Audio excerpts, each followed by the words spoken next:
Hello everyone. Well, I've been asked how come I haven't done any more cooking videos. So today I'm going to cook my favorite, one of my very favorite soups this time of the year, and it's spicy chicken enchilada soup. So I've already kind of got it started on the stove. So in here we melted 2 tablespoons of butter, and then 1 diced large onion, 1 red pepper, and it says 1.5 pounds of chicken breast, but I just did 3 large chicken breasts, and I don't know. Can you have too much chicken in a chicken soup recipe? Is there such a thing? I don't know. So that we're letting that cook up for a few minutes. It's going to take about 8 to 10 minutes for that to cook up.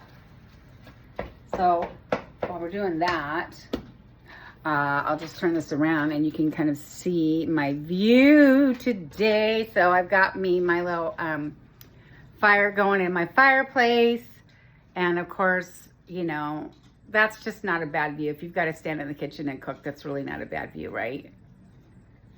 Not a bad view. And with my crackling fireplace, how great is that? Pretty great. So it's pretty great outside, and the Seahawks are playing Sunday Night Football tonight on TV, so that's pretty great.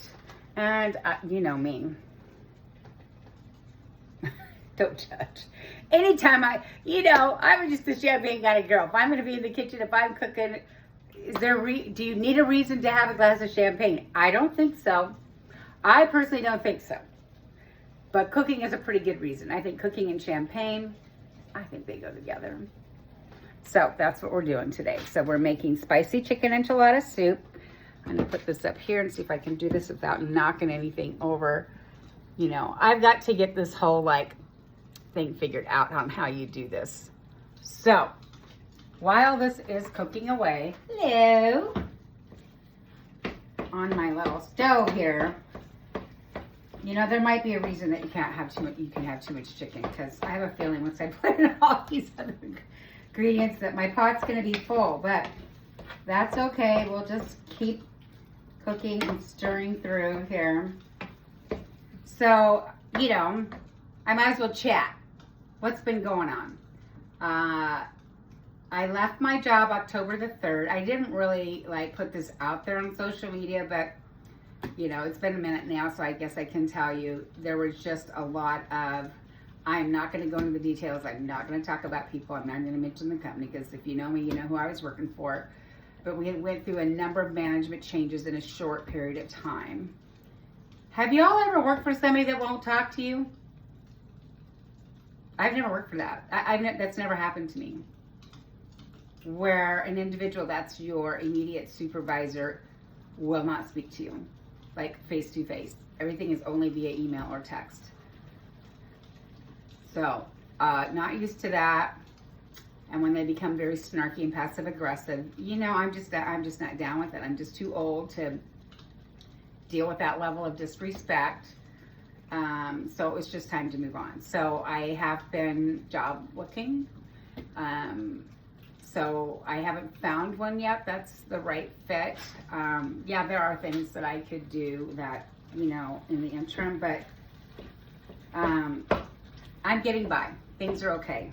You know, so if you see me when I post things that, you know, I've been in a bit of a funk, but I had a pretty great interview this last week, and actually, I've never been interviewed so many times by a company, but I can see why they're very picky, because should I get this job, I will be in a financial position to make more money than I've ever made anywhere. So I don't want to talk about it too much, but I'll just say keep in your thoughts and prayers, because this is a job I think I will be very successful at, and I'm really excited about it.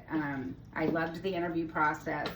One of the things I had to do was put together a short, less than 2-minute introductory video about, you know, who I am, what I do, what my experience is, those kinds of things. And I thought it went really well.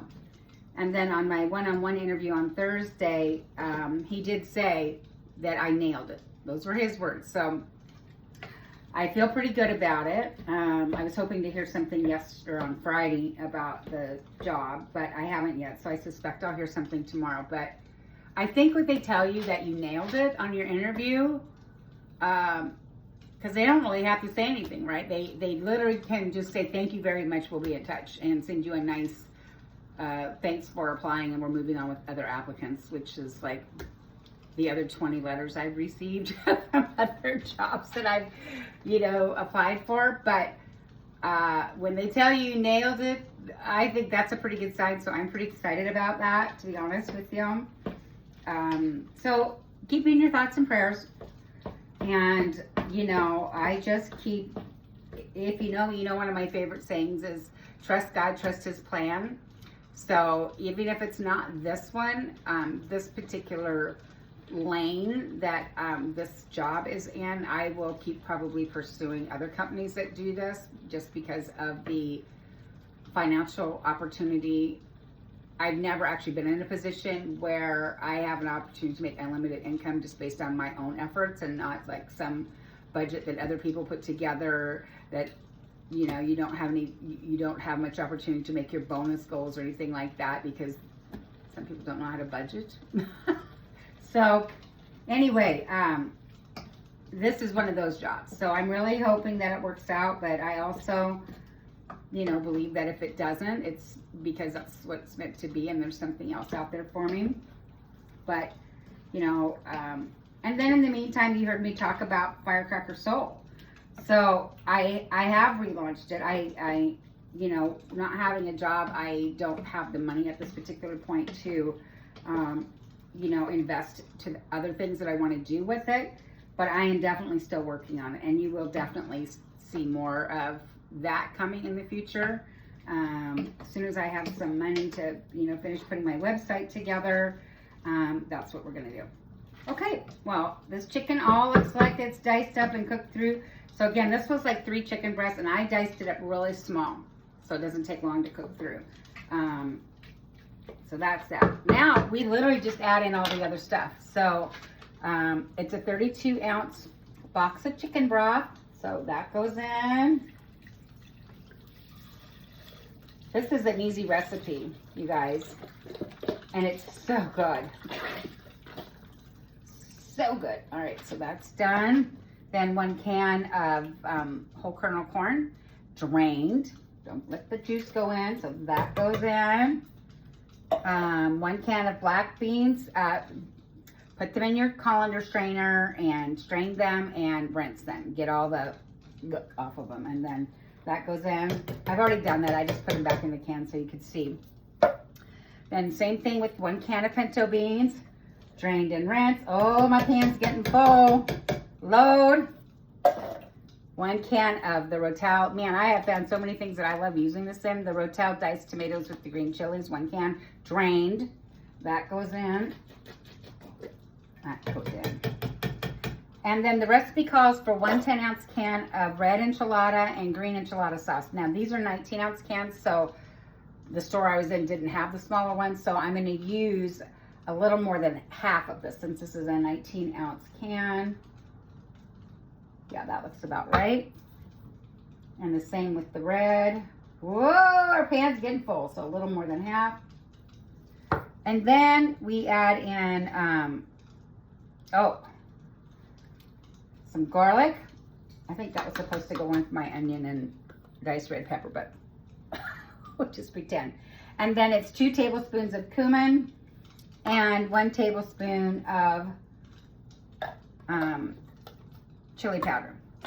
And then look at that. But it is full to the top. You can see it, right? So, but that's it for the ingredients until, and then you just mix this up and then let it come to a boil, and then let it like simmer for 30 minutes. And then that's it. Once it's done, then you're going to add in 2 cups. This is a 4-cup bag, so half of this bag.